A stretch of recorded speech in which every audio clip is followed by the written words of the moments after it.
Hey Capricorn, this is your Mercury Retrograde forecast. We're using the tarot and astro dice to predict what might happen for you and offer some advice for navigating this period.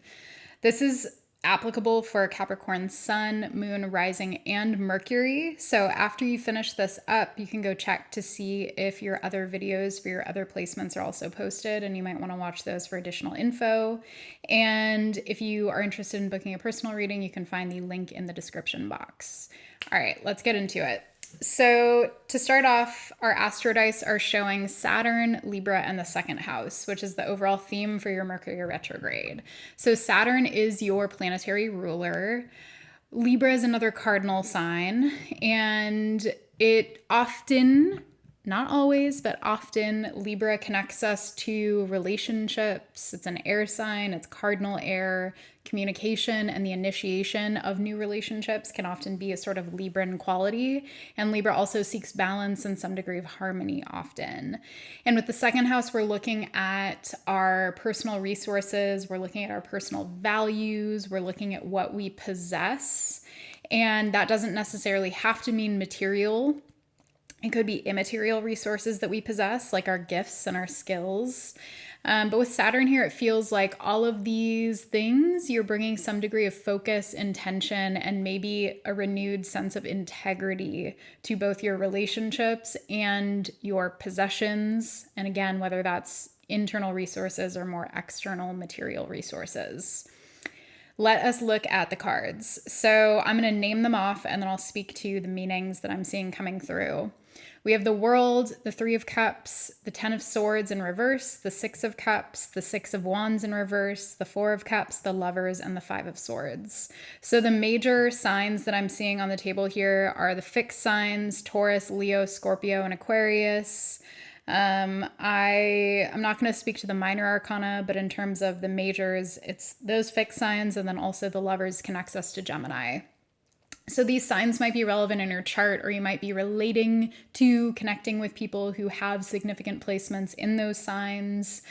And what I'm basically seeing here is that there is some type of closure that's occurring for you. So you might be finding closure. It might be coming through in significant relationships. These could be community relationships, more like platonic friendships.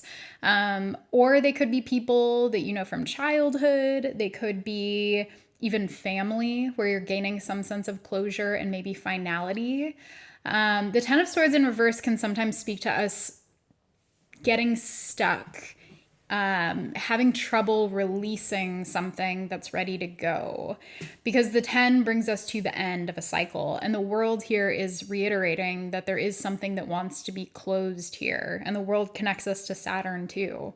It is a Saturn card. And so what I'm feeling here is that there's an ending that you might be delaying because you have a sense of fondness for someone. But it feels like the closure that you allow to occur naturally is going to be a weight off of your back. With the Six of Wands here, you could be seeing some ego issues coming up, potentially like ego battles with other people that are a little unnecessary, because the Five of Swords is speaking to kind of the short-term gain that leads to a long-term loss, or it's like making enemies where we don't need to make them. And so it's going to be important for you to be mindful of that throughout this retrograde. If you're having tough conversations, try to keep them diplomatic, try to bring in some of that Libran energy and be thoughtful about what you say and how you say it and where you say it. Maybe don't leave a paper trail behind of stuff that could be bad for you in the future. And I don't say that to scare you, but more so just to like be thoughtful about how you're communicating, because it could be important throughout this phase for the next few weeks. We also have the Four of Cups and the Lovers here, which is telling me that you might be feeling some degree of like apathy or boredom that could come up throughout Mercury retrograde. And it could be showing up in your relationships. Like you're feeling just like a meh feeling about the people that you're surrounded by. And I'm going to advise you to hold off on making any big decisions just out of feeling bored.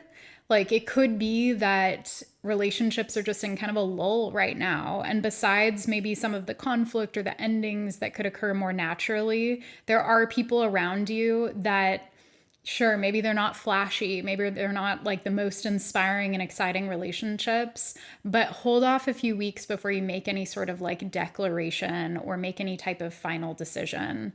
It feels like this is just maybe a down moment where you're advised to not seek drama where it isn't needed.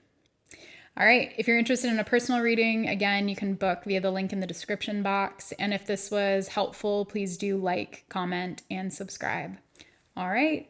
Hope you have an okay retrograde season, Capricorn. Bye.